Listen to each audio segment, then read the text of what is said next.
Hello everybody, Ranty here with his Roundtable, episode 1, and joining us tonight we have GemPanda, who is a Glober proponent and believes that he has all the proof and evidence needed to hopefully convince a few people in the chat right now that we actually went to the moon. GemPanda, do you want to say hello? Good evening, Ranty. Thank you very much for having me. No worries. Nice to see you in. I'm glad you decided to come back after Friday's attempt didn't go too well. Oh, well, I know how it is, mate. I do my own live show, and it is always fraught with technical difficulties. So I don't blame you at all, and thanks very much for having another go at it.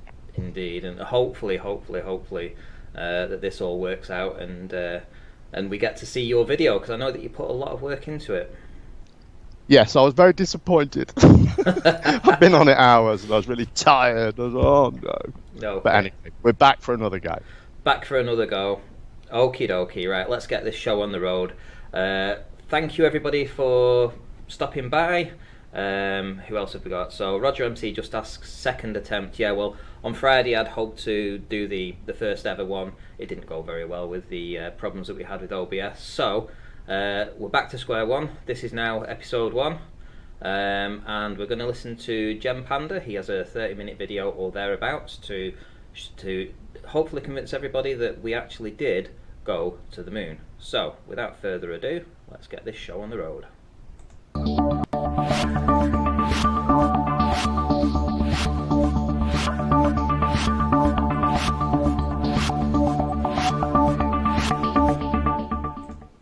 Thank you, Ranty. Good evening, everyone. During the next 30 minutes or so, I'm going to talk about the Apollo moon landings and show you evidence that they actually occurred as reported. Now, given the audience I face here, many of whom would be happy to tell me outright that space is fake, this is quite a challenge. I don't have time here to talk about pressure without a container or rockets in vacuums. So at first it occurred to me to ask you to forget any preconceived notions you have on this subject and just consider the evidence I put before you. However, I doubt any of us can truly do this. So for the purposes of this event, let us consider that NASA and their Apollo astronauts are well and truly convicted of perpetrating a hoax. They're all serving time in various state penitentiaries, and what I will present to you tonight is an appeal case. Appeal cases require new evidence that was not previously There's no sound considered. on the video, Rant. So I do not expect to change your mind. Oh, hold on, subject, could be. But can I present maybe I've got it enough down. new evidence that you have not previously I'm sorry, my considered mistake. to get you to reopen and reconsider this case? Let's see. For me, the most compelling evidence that the Apollo moon landings occurred is that we saw it. I'll leave a moment there for the raucous laughter to die down before I point out that I said saw it and not watched it. What many people don't seem to realize is that the Apollo spacecraft were tracked all the way to the moon and back by thousands of Earth-bound astronomers.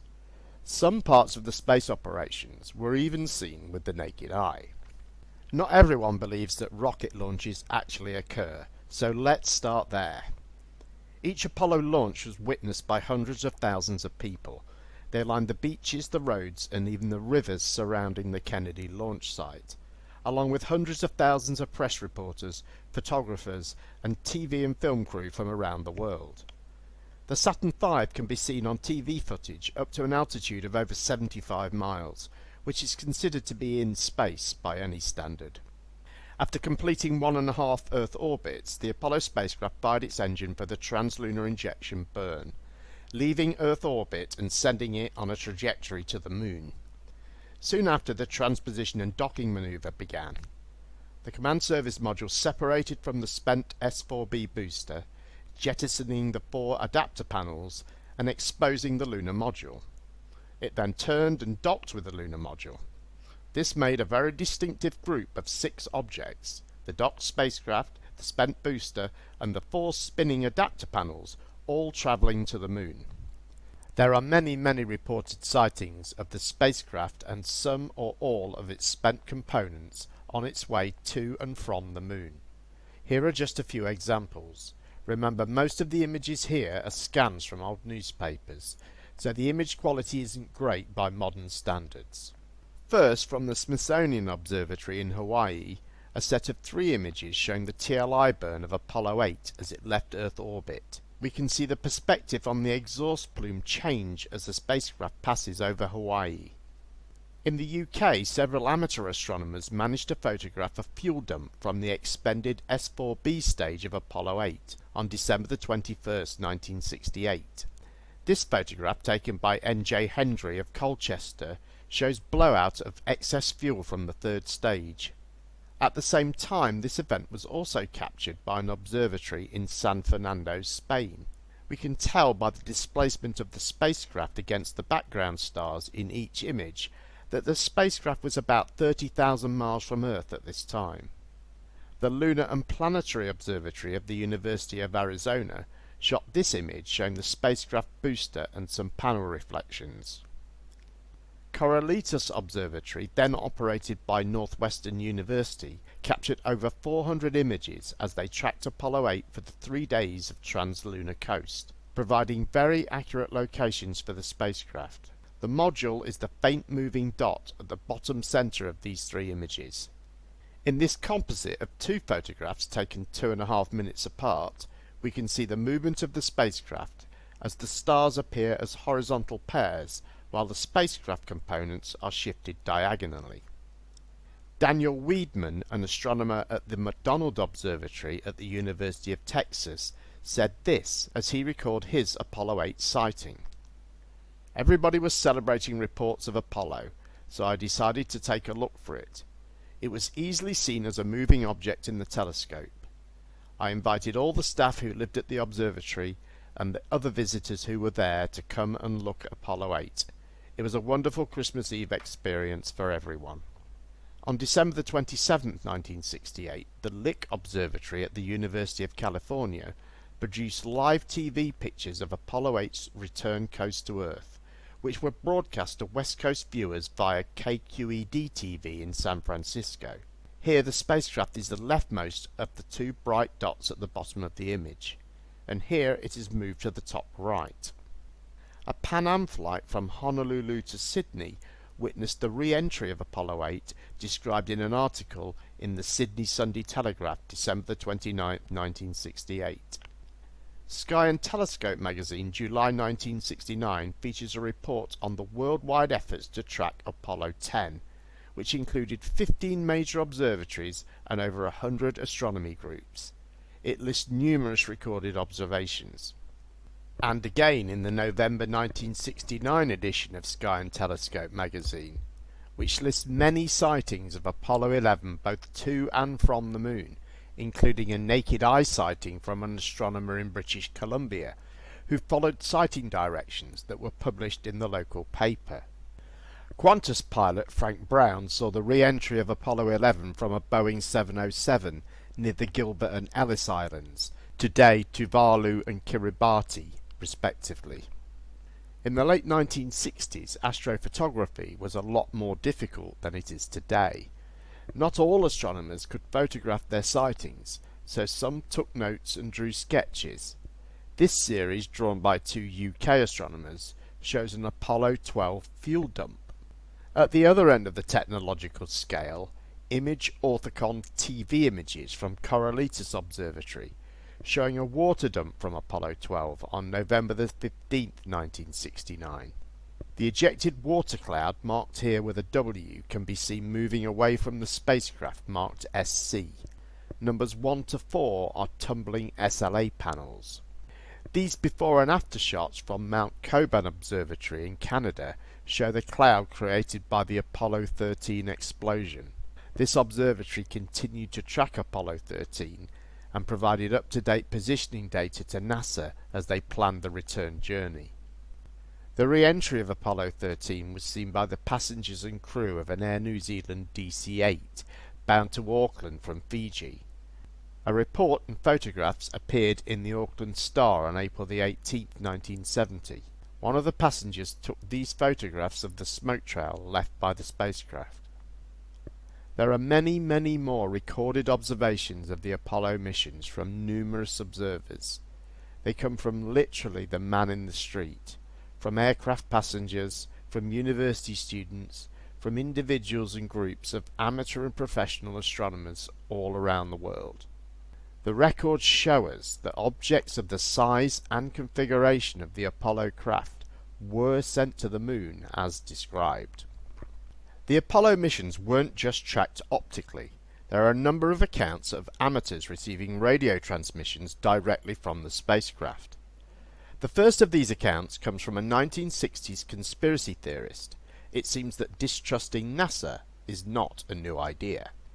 In July 1969, Larry Basinger, an amateur radio astronomer from Louisville, USA, with a keen interest in NASA, astronomy and UFOs, independently detected signals from the Apollo 11 astronauts on the moon.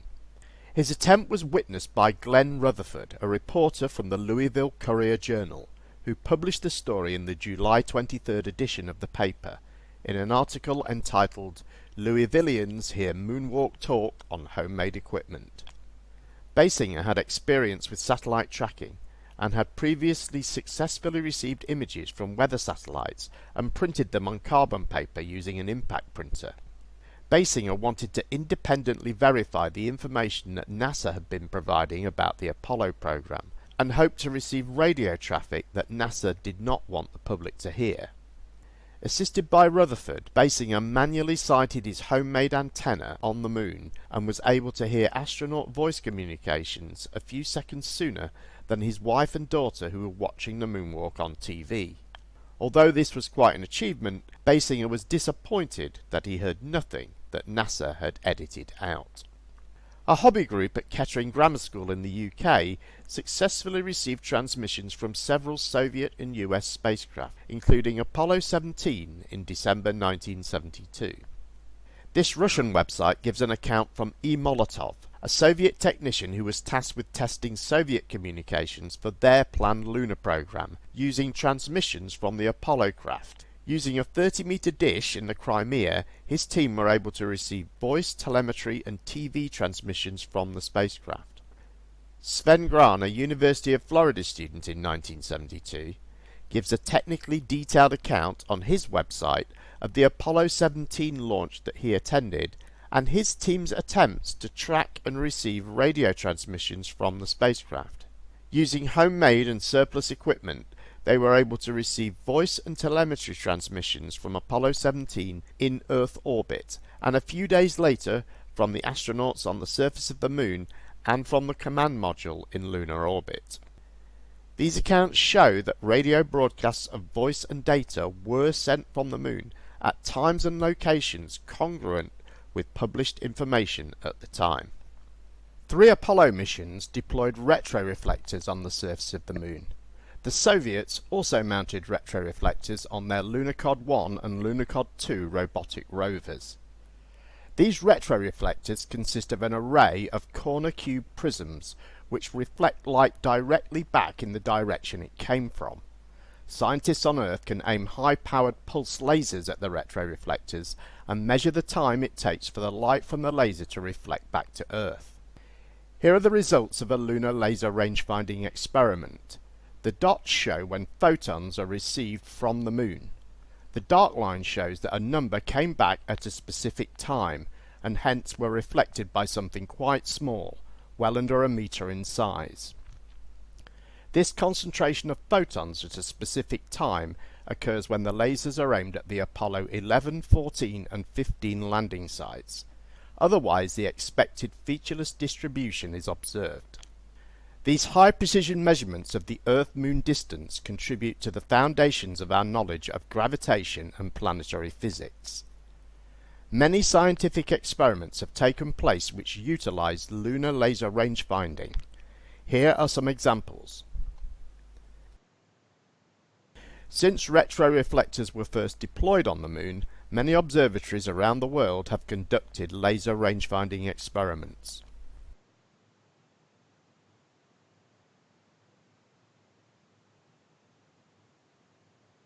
The Apollo missions returned 391 kilograms of rock and soil samples. These samples show obvious signs that the rocks were formed on the Moon and not here on Earth. Here is a photo of a terrestrial rock called olivine gabbro under a microscope. The greenish material along the cracks and the brownish material on the edges of the olivine are water-bearing minerals derived from the alteration of the olivine. The feldspar looks slightly dusty, peppered with tiny inclusions, also the result of alteration. Now we see a very similar lunar rock. What leaps out in comparing the two pictures is the complete absence of water-bearing minerals and the total absence of alteration in the lunar rock.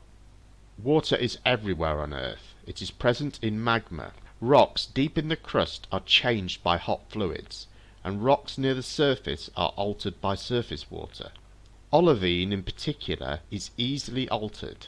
In the second picture the olivine is fractured, but the fractures are absolutely clean. You simply do not see unaltered olivine on Earth. This could not have been faked. The rocks have grains easily visible to the unaided eye, which means they cooled slowly. To have made these materials synthetically would have required keeping the rocks at 1100 degrees centigrade for years, cooling them slowly at thousands of pounds per square inch pressure. It would have taken years to create the apparatus, years more to get the hang of making the materials, and then years more to create the final result. Starting from Sputnik 1 in 1957, there would not have been enough time to do it, and you'd have to synthesize several different types of rock in 100-pound lots. And the results would have to be convincing. NASA distributes over 400 samples a year to research scientists and educators around the world. NASA's Curation Lunar website lists thousands of samples from all of the Apollo missions and includes descriptions and microscope photographs. Researchers can request samples on loan, including samples of pristine material, and then subject them to any non-destructive tests they choose. This could include, for example, X-ray examination to determine the chemical composition. So faked specimens would have to stand up to any kind of scrutiny that researchers might give them. Whoever came up with the faked specimens would have to have devised a story of lunar evolution to fit the samples. The story would have to have checked out in every detail. For example, rare earth element abundance and evidence of meteor impact. Why create absolutely water-free rocks? At the time, nobody was expecting that. It would have been much easier to fake rocks with water in them. For one thing, you could use terrestrial rocks, and nobody would have been suspicious. And you'd have to put in exactly the right amount of radioactive elements and daughter products to get the rocks to date radiometrically at 4 billion years old, older than any terrestrial rocks. You also have to anticipate the development of new dating methods not in use in 1969, and make sure that those elements are present in the correct abundance. And it's not just like adding carrots to a stew either. To mimic the results of potassium-argon dating, you have to add inert argon gas and trap it just in the potassium-bearing minerals, and in exact proportion to the amount of potassium. Then the story has to stand up to scrutiny for decades, even in the face of new research methods not in existence in 1969. For example, when lunar meteorites are discovered in Antarctica, they have to match the Apollo samples. If you believe NASA has the technical ability to pull all this off, going to the Moon is a piece of cake in comparison.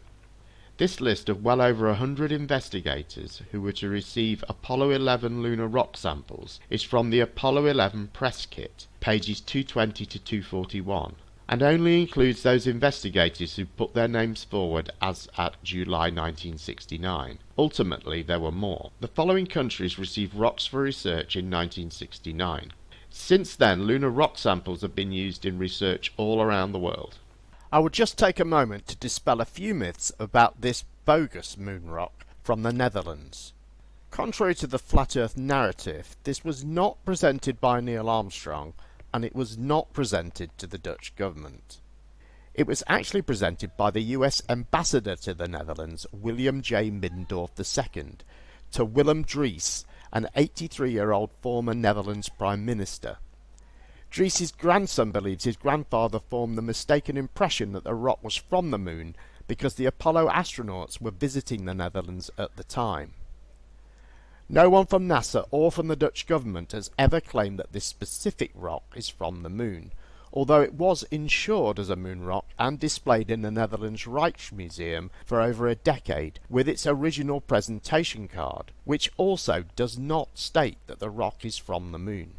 Eventually the rock was spotted by an Apollo geek who realised that the presentation date was too soon after the Apollo landing for it to have been an actual moon rock.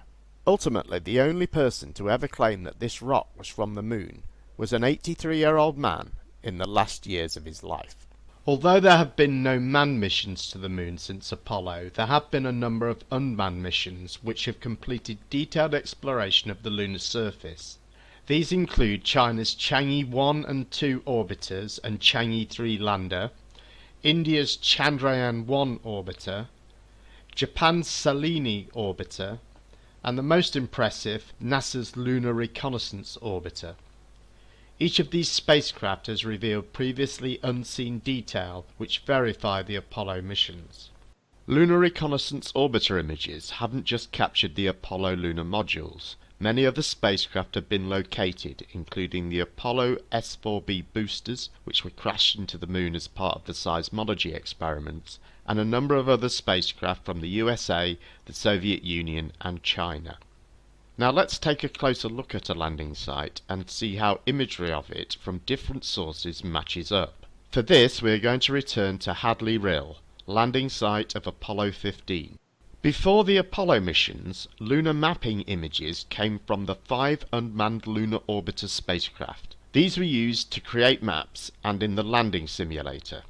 This is the best quality image of the Hadley Rill area before Apollo. It was taken from Lunar Orbiter 5 in August 1967. Zooming in on a section of the image, we can make out craters, but the detail is limited. In this video, produced by Gone to Plaid, we can see the 16mm film of the landing from inside Falcon, the Apollo 15 lunar module, alongside imagery from Lunar Reconnaissance Orbiter overlaid in Google Moon. The audio is the original transmission from the spacecraft. 20 feet. 100 feet, 3.5 down, 9 forward. 5%. 185. Okay, 75 feet. That's looking good, down a half. 6 forward. 60 seconds. Lights on. 6. Down 2.5. From this video we can see every single crater and rock in the LRO imagery matches that from Apollo, and we also know that this level of detail wasn't available before Apollo. Here is a comparison of images from Lunar Orbiter, Apollo and Lunar Reconnaissance Orbiter. We can see how little detail was available before Apollo. This still frame is taken from the landing film just before landing, just as the dust starts to be blown up. I have marked the prominent features with coloured arrows for comparison with an LRO image of the same area. As we can see, these details match and could not have been known at the time without getting very close to the Moon. Speaking of dust being blown up, it's worth noting at this time that the Lunar Reconnaissance Orbiter image clearly shows a lighter area around the lunar module. And this area is also visible in this image from India's Chandrayaan orbiter, and in this image from Japan's Selene orbiter, where we can also see the darkened area around the ALSEP and the faint hint of a path between it and the lunar module.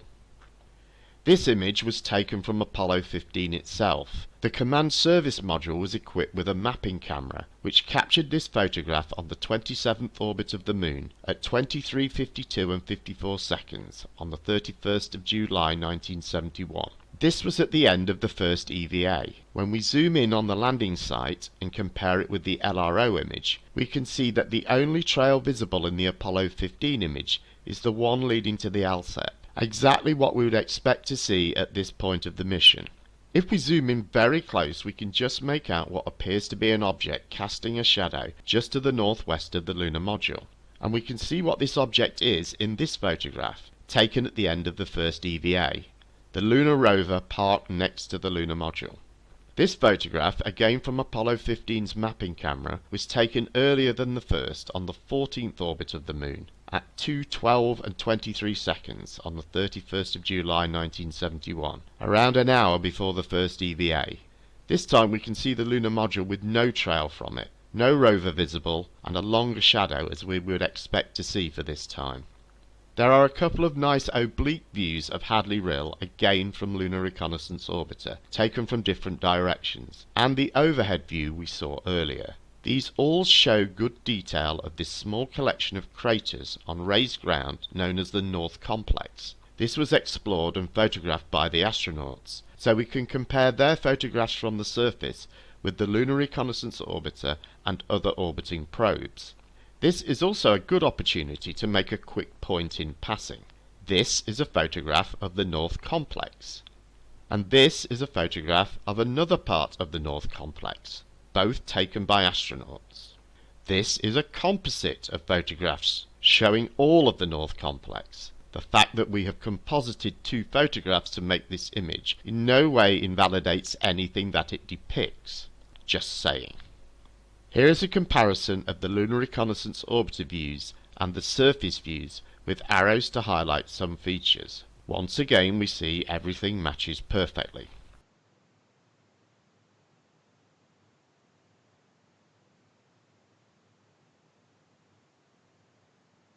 This is another panorama composite of Mons Hadley taken by the Apollo 15 astronauts.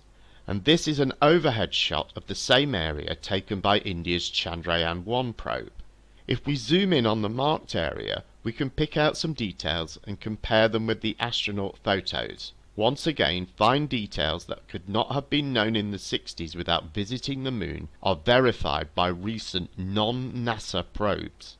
This oblique shot of the same area comes from Japan's Selene orbiter. Although we can't make out fine details in this one, we can see the topography is an exact match for the astronaut photograph. Indeed, it seems whatever details we test by verifying against other sources, the Apollo photographs and accounts check out. To really hammer this point home, let's take a quick look at one of the most enduring images of the Apollo missions, Earthrise. Taken on Christmas Eve 1968 by the crew of Apollo 8, the photograph we know so well was actually the second of a pair. The first photograph taken was this black and white one. The crew switched to a colour film when they realised the importance of what they were seeing. The photograph has been used in the media many times. Here are a few examples, so we can see that the image we can download today is the same as it was directly after the mission. The photograph was taken as Apollo 8 was flying over a large crater on the eastern limb of the Moon called Pasteur. This area can only just be seen from Earth and always at a very oblique angle, so the details we see could not be known without visiting the Moon. If we zoom in on the crater in the right foreground, we can pick out some details and again compare with China's Chang'e 2 and Japan's Selene orbiters. As we can see, the streaks and markings on the crater wall are exactly the same in each image. We can repeat this with the crater on the right of the image, and again the details match. It's also worth noting that both craters appear in the black and white image, only this time they are further into the background, as we would expect with this photograph being taken just before the colour one. As the crew were approaching the point where the Earth would be visible, they had been photographing the lunar surface using a camera fixed in a command module window and operating on a 20-second timer. It was as they began a roll maneuver to change the orientation of the command module that they first saw Earth. The timing of this maneuver is recorded precisely in the mission, and if we look at the images being taken at the time, plotted on Google Moon, you can see the effect it had on the photographs. I have added coloured borders here to make it easier to see the change in orientation. The timing of the photographs is well documented and can be found in the Apollo Flight Journal. From this data we can plot where they were above the surface and derive a distance between those 2 points. Apollo 8 was orbiting 112 kilometers above the surface, which when combined with a lunar diameter of 3,474 kilometers, gives an orbital circumference of 11,618 kilometers. The time between loss of signal on orbit 3 and the same point on orbit 4 is 1 hour 58 minutes and 36 seconds. This equates to a speed of roughly 1.63 kilometers per second. The time elapsed between the first black and white photograph of Earthrise and the first colour one is 53 seconds, which means that they will have covered around 86.5 kilometers between the two. I measured the distance in Google Moon at 84.82 kilometers. Not an exact match, but close enough, I hope. We can recreate the two shots in Stellarium using the correct times and dates, and we can see the position and orientation of the Earth matches the photographs. Zooming in on the Earth, we can see the Terminator line and the continents in daylight are a match too. The S7 meteorological satellite, launched on October 2nd, 1966 for the US Department of Commerce, produced cloud maps daily for the northern and southern hemisphere. These were published for public use and could even be received directly from the spacecraft by suitably equipped amateurs. They were used by meteorologists around the world for weather forecasting. If we check the cloud maps for December the 24th, 1968, once again we find a perfect match for what we see in the Earthrise photograph. Now, of course, you can hand wave all this away and say, well, of course NASA made their photos match. But with the Chinese, the Indians and the Japanese, how was this achieved? And is this the NASA that you know and hate? Aren't they supposed to be blundering around making America too big and shadows point the wrong way? And yet, as we have seen, even the 1960s photographs show an absolute attention to detail, if this were a hoax. We have seen multiple witness accounts and photographs of the Apollo spacecraft in flight. Technically detailed accounts of successful radio tracking attempts. Lunar laser range-finding experiments conducted daily all around the world for the last 50 years by professional astronomers, university and high school students, confirming the location of Apollo experiment packages. Distinctive lunar rock samples with features unique to lunar formation and impossible to create on Earth, available to anyone who genuinely wants to study them. And every year since the 1970s, hundreds of people have done just that. And photographs with fine detail that match every source we check, even as new ones become available. That's my evidence. Hopefully you saw something that you haven't seen before. Can you still tell me that I just haven't researched it? Or maybe now that you have seen some of the fine detail that is freely available to all, you have some work to do yourself to explain how all this was achieved and continues to be achieved if it was all faked. Thanks for watching. I'll be happy to take any questions if anyone is still awake. Thanks, Ranty.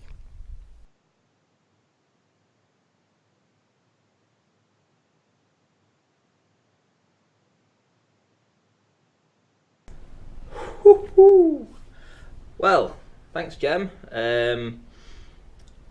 I enjoyed watching that. I have to say, you put a lot of effort into that. The important part now is, I guess, will this evidence that you've presented hold up to scrutiny? So, are you there, Gem? I am indeed, yep. Cool. Okay, so I've noticed that you've been having a bit of back and forth with some of the people in the side. Yeah, I managed to get a few jabs in there. Well, if you want to take a few of those questions during the 2 or 3 minute break that we're going to have in a minute, and literally, if there's anything that you want to respond to directly to some of the people that are talking in the chat, I would appreciate if you did that. So we're just going to have a little song now, and then when we come back, if you just, like I say, if you want to take any questions from the chat, the floor will be yours. Okay. Lovely, thank you.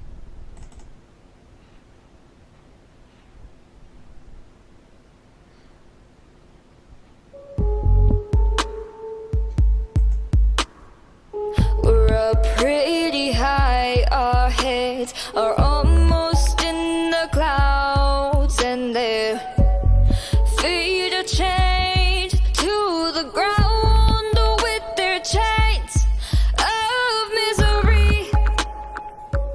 They've got a hold of me, they won't let go of me.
Wow. I absolutely love that song, I have to say. From the minute I first heard that was probably around about 6 months ago. It just, wow, just awesome. Gem, did you like it? I love that song. I actually played that on my show once because I like it, but nobody else liked it. But I think it's great. I really did, and I think the words are clever as well. I think it's well put together. I like it. Yeah. So the if you were going to be looking for the singer, the name is Cheyenne. It's all one word: Shyanne. So, Gem, have you found anything in the chat that you might want to respond to? There was one or two. Yeah, there was one or two in there. A couple of people mentioned the Dutch moon rock, and I won't go over it again, but I did address that. So I'll trouble you if you mentioned that to nip back through the presentation and just look at what I had to say about that. Somebody said it was Shane Walter who actually said the song was absolutely garbage. So we can both disagree with him for that. But he also said, how credible are eyewitnesses in scientific research? And this isn't scientific research. It's where I'm offering evidence for whether an event in history occurred as reported or not. Pretending that you can reduce every argument to Quantum Eraser's 4-step program, it isn't really going to help you in reality. That isn't how we decide if if historical events occurred. However, I included in my presentation both lunar laser range-finding experiments, which occur on an almost daily basis all around the world and have done for half a century. So if it's science you want, I listed the papers in there as well, a whole host of scientific papers reporting on results of lunar laser range-finding experiments. So if it's science you want, that's there too. What else was said? Somebody mentioned something about the lunar rover. I'm not sure what that is. Usually the claim is that it wouldn't fit. I always think that's a bit of a crazy claim, because if you're saying that it's all a hoax, then they can hoax anything to be any size they want. So if they need the lunar module to be bigger to fit a lunar rover, they can do that. But of course it did fit. We know where it went. It went in quadrant 1 of the lunar module. It folded up. We've seen, there's earthbound photo and footage of it being unfolded, so we can see how the mechanism worked, and we can see it being done in the same way on the moon as well. Did you see anything, Ranty? Sorry, I'm just blathering on. Yeah, the Adam Meakin said, if it was so easy to do, why didn't they just take a picture of the Chinese when they went to the moon? Well, the Chinese, the moon is, although it looks small to us, of course it's a big place, and a lunar module is a very small object in it. We can see the lunar module on the LROC photos. Now, I accept, of course, they're from NASA, and we would expect it to be there, I guess, if they were faking it. But I think eventually that will come. NASA have actually, they've got a sort of what would you call it, an article thing that they've released, basically protecting their landing sites. So they're not saying no one can go there. They are putting limits on how close that you can land on them, and they don't want people wandering all over them because they are historical and scientific sites.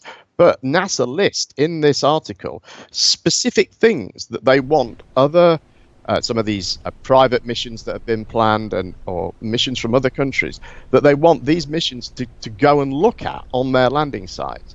So it's things like what damage has been sustained to bits of equipment. So that tells them things about the amount of meteorites that are hitting the moon.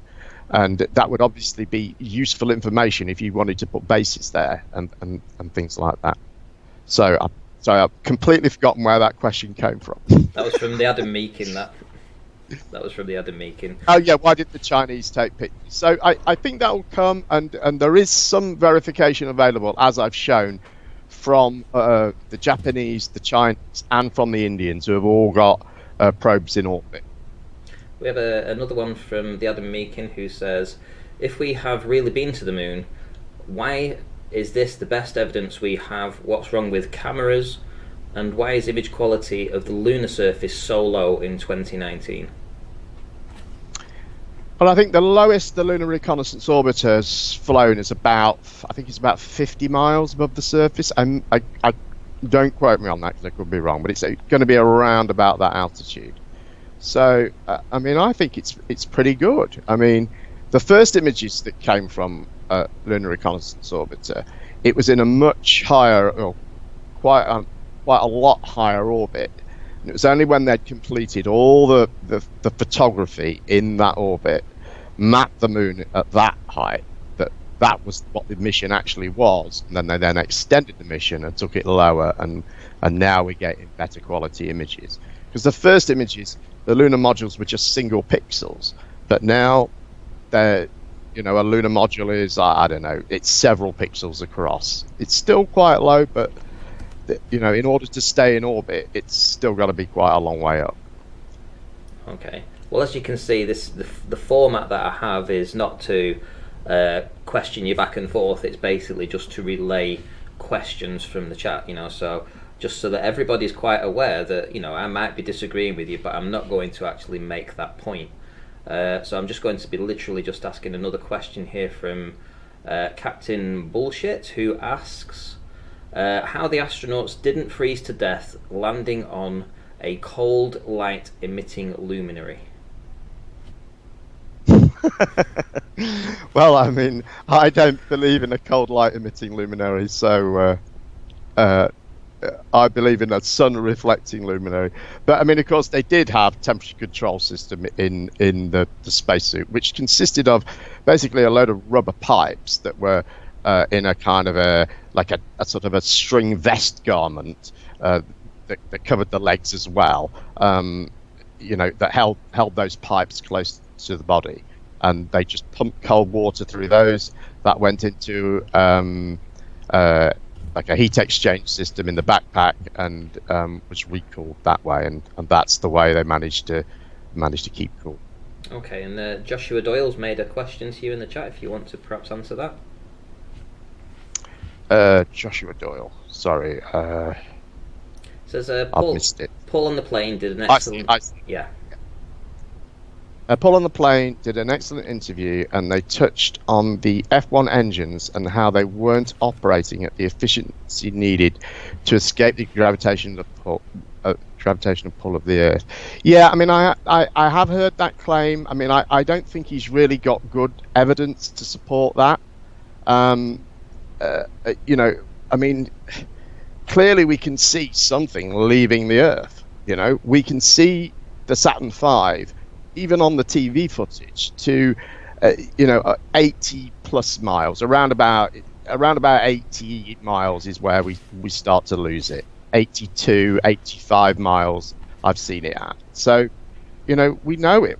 We saw it go into space, and as I've shown as well, people saw these space operations taking place. Fuel dumps, TLI burns. People saw these things happen with the naked eye. In the same way that today we've seen some of these SpaceX night launches where, you see the rocket, spewing out these great swirling clouds of spent fuel as it, on a nighttime launch. And people saw that happening and photographed it, as I've shown. Okay, so Southern Israelite has asked a question, and I believe he'll be doing a presentation this Friday coming. So I'll read his question out. It says, Gem, seeing the corpuscular theory of light is refuted, how can a vacuum exist, seeing that theory is the only one that works with a vacuum? I'll just say that's really nothing to do with what I presented. I mean, I actually said at the start, I specifically said I cannot talk about, I don't have time to address how pressure can exist next to a vacuum. So I would give you the standard arguments that you've heard before. Southern Israelite is the answer, is the quick answer. Bob from Globebusters has basically thanked me for allowing you to present your case on this kind of platform. Well, that's hopefully going forward. This will be a bit of back and forth. I mean, would you be tuning in, Gem, if we got somebody in that would like to take you Absolutely. up on I will definitely be watching. And thank you for introducing me to this totally new experience, which is agreeing with Bob. Okay, let's just see if we've got any more questions in. Okay, so, it's kind of not the correct... See, Daylight Ohio has asked a question about the moon's creation. Well, it's really a different subject, I think.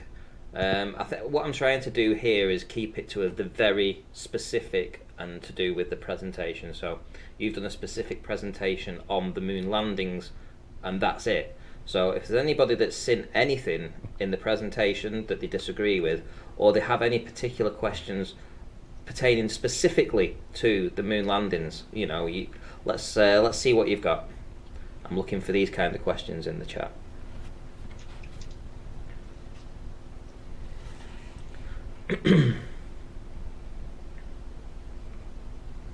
The chat's been really funny actually today. It's been going bananas since I played. Because I mean, to be fair, this topic is perhaps the most debated and heated topic between flat earthers and globe earthers that I can think of, anyway. Right. I mean, I always think that this one is it's often seen as a sort of a gateway conspiracy. You know, it's often where people start. Okay, it doesn't look like I'm getting any particular questions per se from the chat. No, so we'll give it another 30 seconds. I think you've answered everybody out. I think I did. Right, well, in that case, seeing as there's no more questions from the chat, I think you've fended everyone off in this case up to now. So, oh, hang on. Have we got... Here we go. So we have got one more question from, again, the Adam Meakin, who says, question, for the moon to have a reflective light seen from Earth, and assuming the inverse square law to be correct, how is any footage possible without washout ruining... I guess he's going to have something else to say. Yeah, understood. Well, I mean, obviously you set your exposure setting so that, you know, for a condition where you're in extremely bright light. I guess it could be maybe comparable to being, I don't know, in bright sunlight in a you know, a snowy area, like, you know, in the mountains or something like that. I don't know if you've ever been skiing in France in the springtime. You know, it gets sunny in the afternoon and it's quite blinding. So I guess it kind of be like that, somewhat brighter because no atmosphere to block it. So difficult to really find a comparison. But you know, the simple answer would be you just, you know, you shut down your exposure setting on your camera so that you can film very bright things. Okay, Josh. Where have we gone? David Giles has asked, when there are two astronauts in the frame on the moon, who is panning, focusing and zooming the camera? Right, well, when you see that, that's when it's the lunar rover camera that moves. So in the early missions, so in Apollo 11, 12 and 14, there's only ever a fixed camera on a tripod. On Apollo 15, 16 and 17, there's a camera mounted on the lunar rover, and that camera is remote controlled from Earth.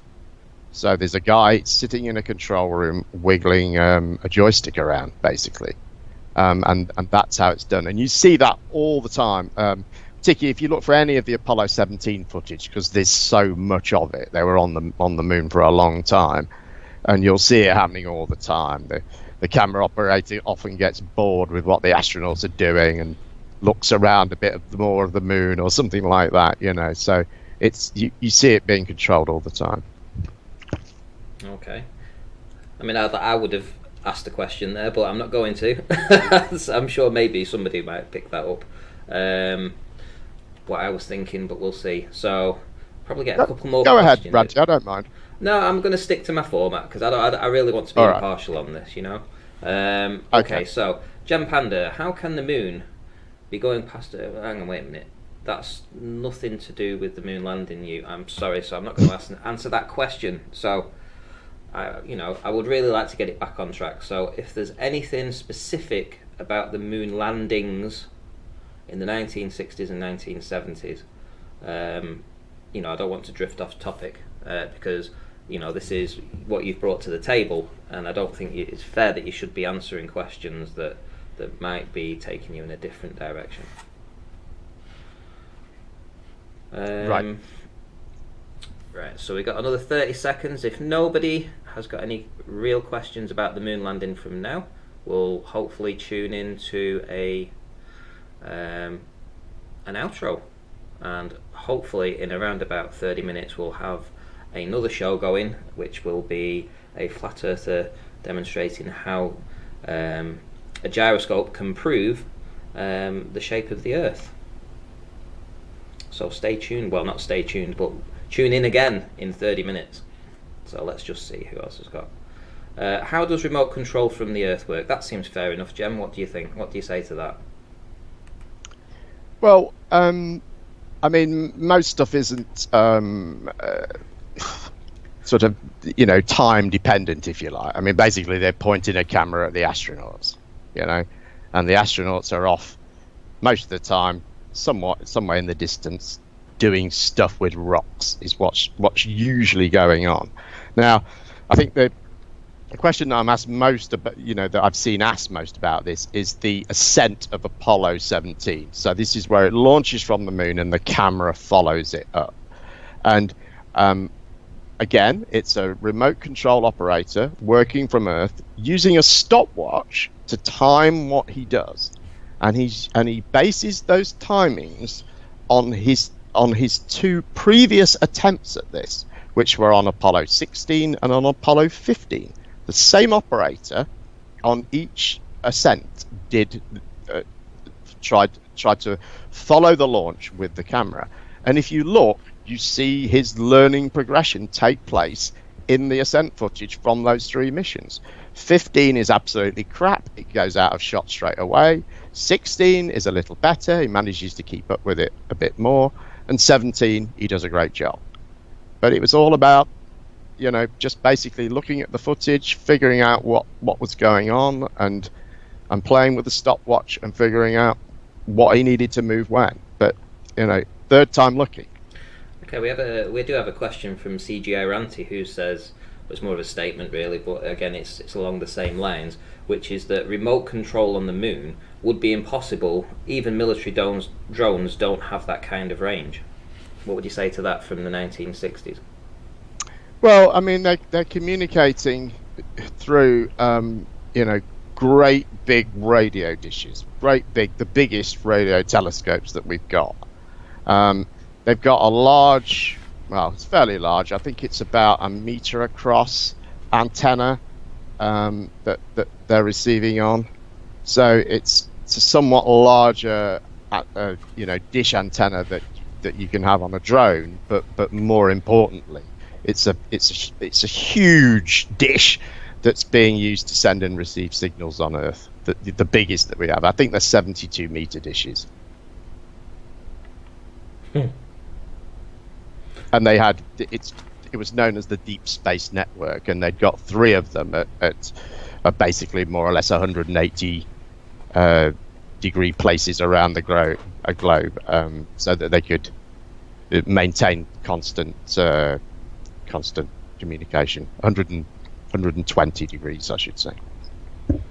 Okay, I'm going to ask a question from Lifting the Lid, who asks, how anyone can believe the sparkles underneath the men when it takes off.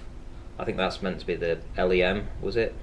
It clearly looks like 1970s special effects. Yeah, and I actually, it's funny you should say that, because I addressed that in my closing statement, but I'll answer it now in more detail. That camera that was mounted on the lunar rover, the one I've just been talking about, it's a color TV camera, but this is in the 1970s. And if you look around at TV cameras from the 1970s, maybe look at some old golf footage, and you'll see the guys on the golf course with a TV camera. They're huge. They're as just about as big as you could get away with that one man could carry. So what NASA did to address this problem so that they could have color TV was they adapted a black and white camera by adding a rotating color wheel behind the lens. And that rotating color wheel had red, green and blue filters in it.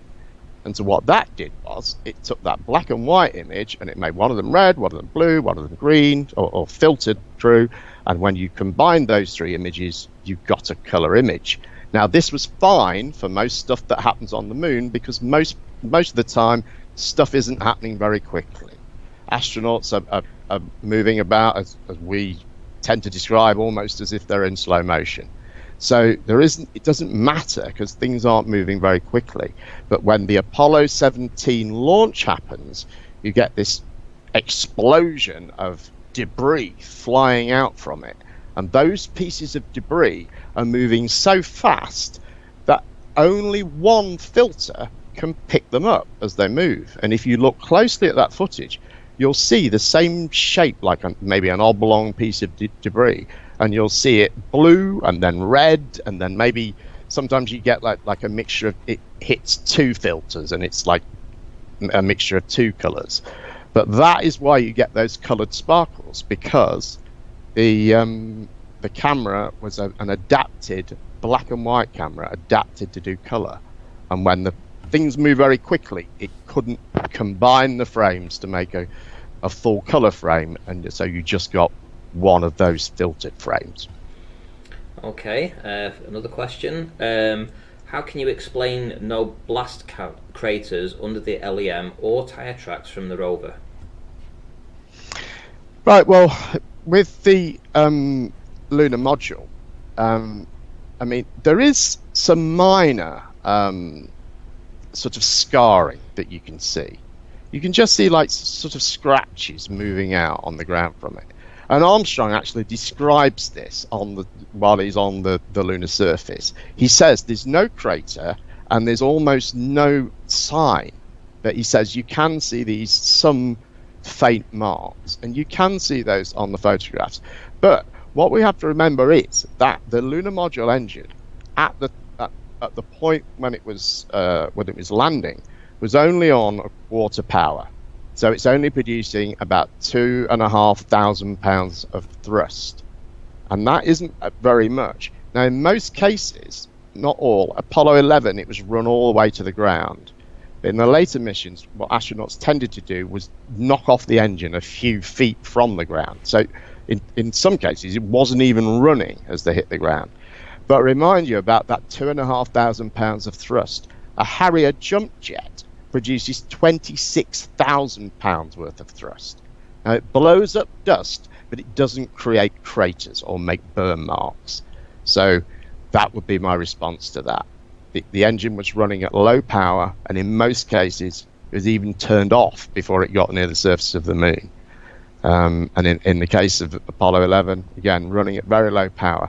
Now, and to sort of move on to the other point about rover tracks, and kind of stay with this point as well, is that the lunar surface, as it's been described by astronauts, it's mostly base rock covered in a layer of dust, and that layer of dust differs in depth. Some places it's just rock, some places it's a few millimeters of dust, some places it's quite a few inches of dust. So there are places where you can't see rover tracks because there was no dust there to make tracks. But there are also photographs where you can't see rover tracks from one angle, and then they've taken another photograph from a different angle and you can see rover tracks. So that would be my response to that. Okay. Another comment asks, when the LEM blasted off from the moon's surface, how were they able to track it so perfectly? I think I've answered that. That was basically, the guy with the stopwatch who was he'd done it on 15 and 16. He gets progressively better. So what you're trying to say is that I want to get some clarity. So you're saying that he would have been told when the blast off was going to happen, and he will have sent the signal a few seconds earlier to take time to get to the moon to trigger the camera to set off. Right. Okay. Exactly that. And like I say, if you can see his progression if you just look. It's very easy to find. If you just in YouTube just put Apollo 15 ascent, Apollo 16 ascent, you'll see he gets better as he goes along, and it's because they've got the timings, they've learned what they're doing, and like I say, third time lucky. Okay, I'm just looking for any other question that might be related to the actual moon landings. There's quite a lot of talk going on, which I expected. Let's see.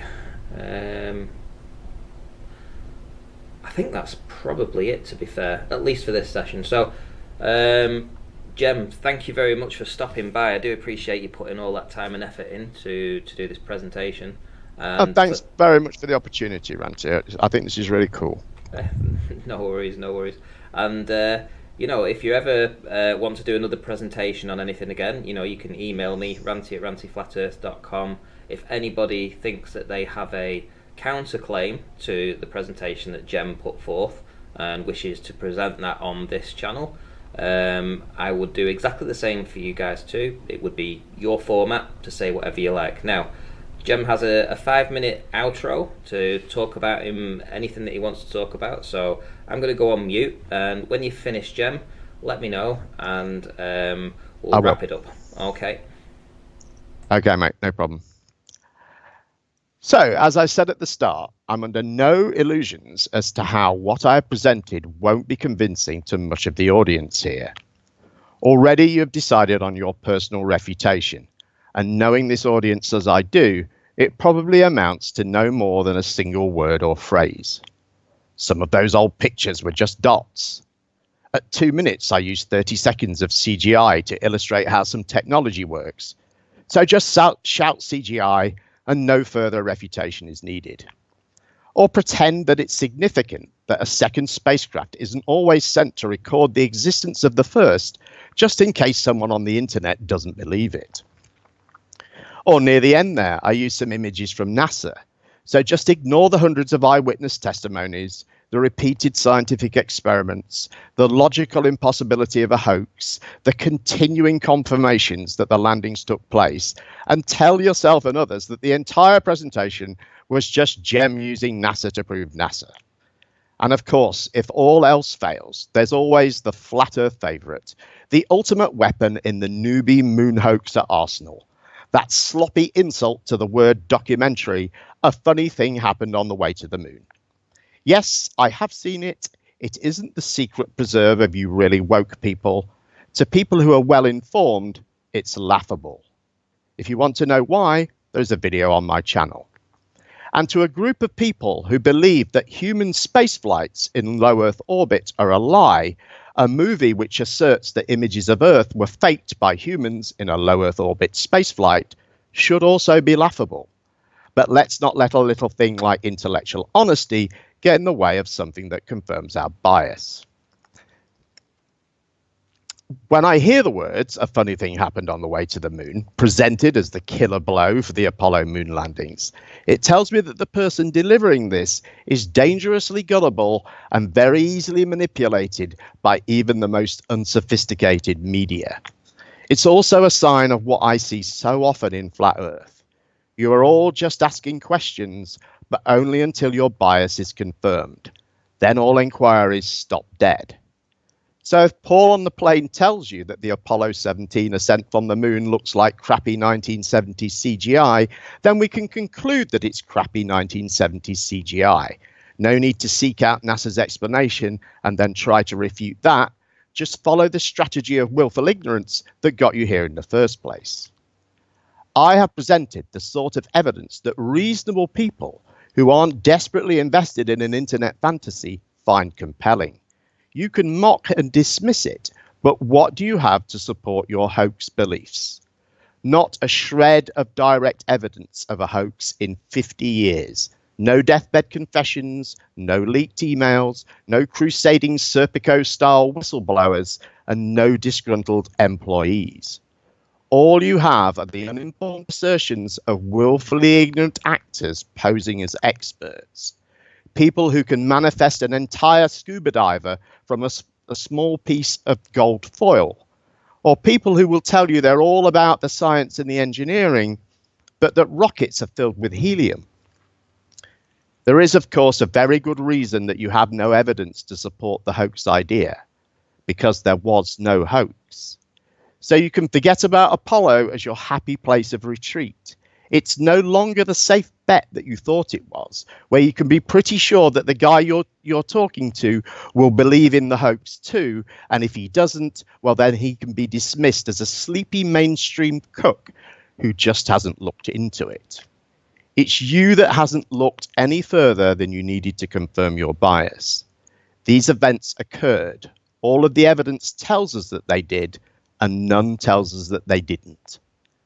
Thanks for listening. Please check out my channels, GemPanda 2012, and I'm live later tonight with my Flat Earth Sunday Roast Show on my live channel, Debate Flat Earth and More. Thanks, Ranty. Thank you, Gem. Right, well, you heard it, guys. You heard it here first. You've heard his presentation, and I'll leave it up to you guys to decide whether or not you agreed with what was said. So if you want to pop yourself on mute for a second there, Gem, I'll play my outro, and thanks everyone for stopping by. Tune back in a little over 15 minutes when I'll be presenting a flat earther who wants to prove that he can prove the shape of the Earth using a gyroscope. So I will round up and see you in the next one.